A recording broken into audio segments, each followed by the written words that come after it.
Hi friends, good morning. This is Veeresh Varma. Welcome to the Veeresh Varma agri farming YouTube channel. నిన్న night అయితే మా ఊర్లో వర్షం అయితే వచ్చింది. వర్షానికి ఎతికిన పంట పొలాల్లో ఎతికిన నీరైతే భారీగా వచ్చడం జరిగింది. ఇక్కడైతే పొలంలోకి అయితే వాటర్ వచ్చినాయి. చూడు ఎట్లా ఉన్నాయి. ఇదైతే గడ్డి మొక్కలు. దీంట్లోకి అయితే మొత్తం దీని నిండా వాటర్ వెళ్ళిపోయినాయి. ఇదైతే ఎంటీగా ఉంది.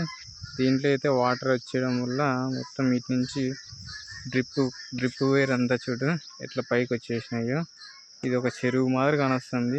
దీని నిండా నీళ్ళు ఉన్నాయి. లాస్ట్ వరకు చూడు ఎన్ని వాటర్ వచ్చినాయో. ఒక రాత్రికి ఇంత పెద్ద వర్షం వచ్చింది ఇక్కడ మా ఊర్లో అయితే.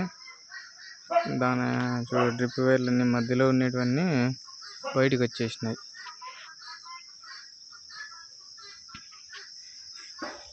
మంచిదే వర్షం, కానీ ఇంత రావడం అంటే కానీ ప్రకృతి విపత్తు కదా, మనం ఏం చేసేది కాదు. Bye bye.